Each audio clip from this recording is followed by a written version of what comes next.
और उसके बाद फिर अब हम बात करते हैं ह्यूमन हर्पीज वायरस 6 एंड 7, ठीक है। तो 6 और 7 के एक साथ हम बात कर रहे हैं। तो देखिए इसका मोड ऑफ ट्रांसमिशन सलाइवा से होता है और ये कॉज क्या करता है, देखिए बताया गया कि ये रोजियोला इन्फेंटम कॉज करता है, ठीक है। तो रोजियोला इन्फेंटम क्या होता है, तो देखिए इसको हम एक्जेंथम सेबिटम भी बोलते हैं। और यहाँ पे क्या होता है कि हाई फीवर देखने को मिलेगा, ठीक है। तो हाई फीवर देखने को मिलेगा कुछ दिन के लिए, दैट कैन कॉज सीजर, ठीक है। इतना ज़्यादा फीवर होगा कि ये इसमें सीजर देखने को मिलेगा, लेकिन ये नॉन टॉक्सिक होता है, ठीक है। इंपॉर्टेंट चीज़ ये बताएं कि नॉन टॉक्सिक होता है, लेकिन हाई फीवर होगा जिस वजह से सीजर देखने को मिलेगा।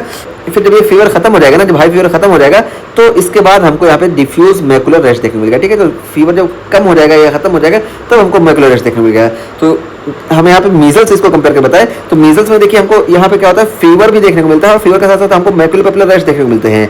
लेकिन यहाँ पे हमको क्या होता है कि फीवर पहले खत्म हो जाएगा, उसके बाद हमको यहाँ पे मैकुलर रैश देखने को मिलेगा, ठीक है। इसी वजह से मीजल्स में हम क्या बताते हैं कि वहाँ पे हम प्रोड्रोमल मैकुलर पेपुलर रैश बोलते हैं, ठीक है। तो वहाँ पे फीवर और रैश एक साथ प्रेजेंट होते हैं मीजल्स में, जबकि यहाँ पे फीवर पहले प्रेजेंट होगा और fever followed by diffuse macular rash देखने को मिलेगा, ठीक है। तो यहाँ पे ये चीज़ हो गई, ठीक।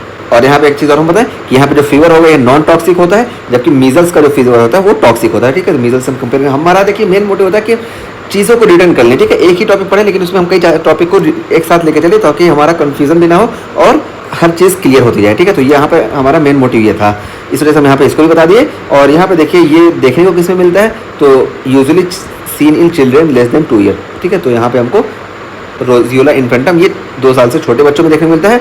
और यहाँ पे बताया कि ये जो यहाँ पे रैश होता है ये start on trunk then separate to extremities, कि ये ट्रंक से शुरू होता है और फिर ये एक्सट्रीमिटीज में सेपरेट होता है, ठीक है। ट्रंक से शुरू होगा फिर एक्सट्रीमिटीज में सेपरेट होगा, ठीक। तो ये चीज़ हो गई। और उसके बाद फिर यहाँ पे देखिए और क्या बताया गया कि हम इसको कैसे याद रखेंगे। तो रोजियोला देखिए, रोजियोला में क्या होगा, पहले फीवर आएगा फिर रोजी लेटर, ठीक है। तो यहाँ से रोजी लेटर यानी जो ये रैश है ये बाद में आएगा, ठीक है। तो रोजी लेटर यानी पहले फीवर आ जाएगा फिर रैश बाद में आएगा, ठीक है। तो ये हो गया। और ये सेल्फ लिमिटेड इलनेस है, ठीक है, सेल्फ लिमिटेड डिजीज है। और यहाँ पे बताया गया कि HHV7 less common cause of roseola, ठीक है। तो रोजियोला मोस्टली हमको HHV6 की वजह से देखने को मिलता है, ठीक है। तो यहाँ पे ये चीज़ बता दी गई। और इसी देखिए रोजियोला पर्टाइसिस रोजियासी, और ये देखिए वही हम जो बताया ना यही चीज़ यहाँ पे लिख भी दी है, एक बार फिर से पढ़ देते हैं।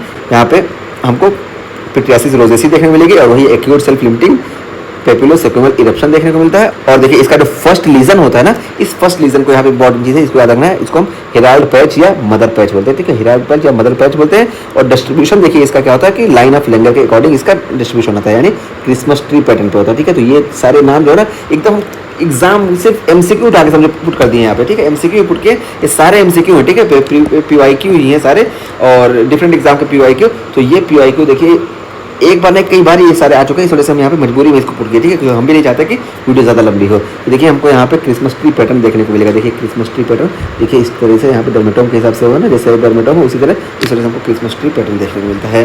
तो ये हो गया हमारा ह्यूमन हर्पीज वायरस 6 और 7। यहाँ पे बता दें कि इसमें इंपॉर्टेंट क्या है, रोजियोला इन्फेंटम कॉज करता है, ठीक है, इन्फेंटम। और उसका फिर हम लास्ट में बात करते हैं ह्यूमन हर्पीज वायरस 8 की, ठीक है। तो ह्यूमन हर्पीज वायरस 8 ये देखिए सेक्सुअल कॉन्टैक्ट की वजह से होता है, यानी सेक्सुअल कॉन्टैक्ट से होगा।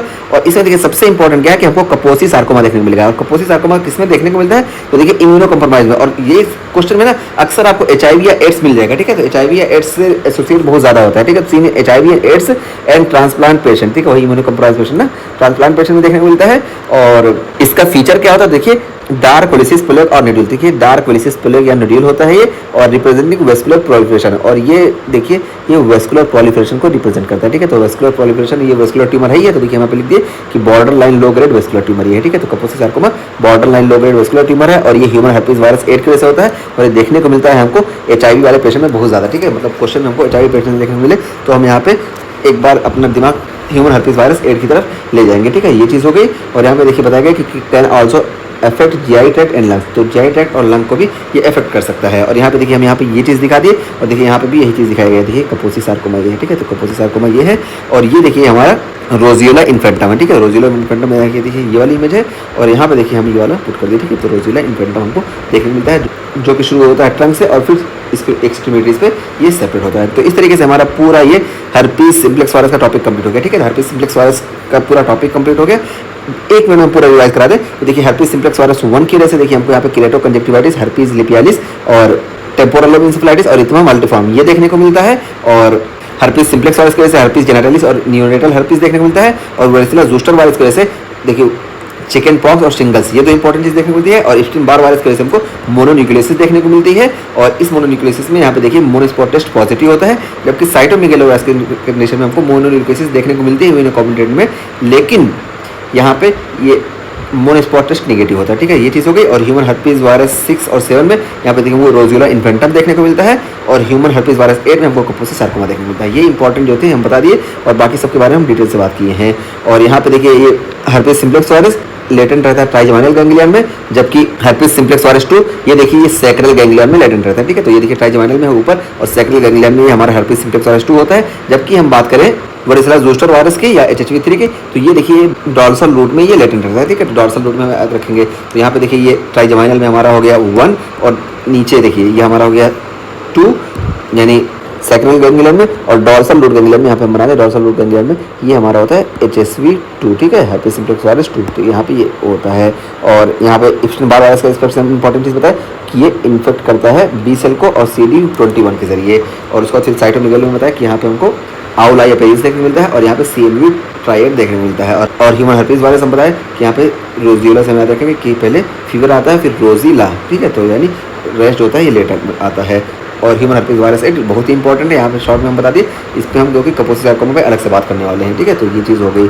और ये GI ट्रैक्ट और लंग्स को भी इफेक्ट करता है। ठीक, और यहाँ पे देखिए हर्पीज सिम्प्लेक्स वायरस के आइडेंटिफिकेशन के बारे में थोड़ा सा पॉइंट बताया गया है, इसको हम यहाँ पे मिला के बताते रहे हैं। ठीक है, क्योंकि फिर अलग से बनाएंगे तो ये 1 मिनट की वीडियो बनेगी। तो देखिए यहाँ पे आइडेंटिफिकेशन में हम टेस्ट ऑफ चॉइस हमारी जो होती है PCR ऑफ स्किन लीजन होती है, लेकिन अगर हमको इंसेफेलाइटिस देखने को मिल रहा है हर्पीज इंसेफेलाइटिस, तो यहाँ पे हम CSF PCR करते हैं। ठीक है, तो CSF PCR हम इंसेफेलाइटिस के केस में करते हैं, वरना हम स्किन लीजन की PCR करते हैं। ये हो गया। और देखिए हमको यहाँ पे ज़ैंक टेस्ट देखने को मिलता है, और लेकिन ये आउटडेटेड हो गया है, फिर भी हमारे क्वेश्चन में आ जाता है। इस वजह से देखिए इसमें क्या होता है कि a smear of an open skin vesicle to determine multi nuclear giant cell, तो यहाँ पे हमको मल्टी न्यूक्लियर जेंट सेल देखने को मिलेंगे। देखिए मल्टी न्यूक्लियर जेंट सेल हो गए, और ये commonly seen in HSV1, HSV2 और वरिसेला ज़ोस्टर वायरस। तो शुरू के जो तीनों हैं 1, 2, 3, उसमें हमको ये ज़ैंक टेस्ट देखने को मिलता है। ठीक है, तो यहाँ पे हमको मल्टी न्यूक्लियर जाइंट सेल देखने को मिलेगा। ठीक है, ये हो गया।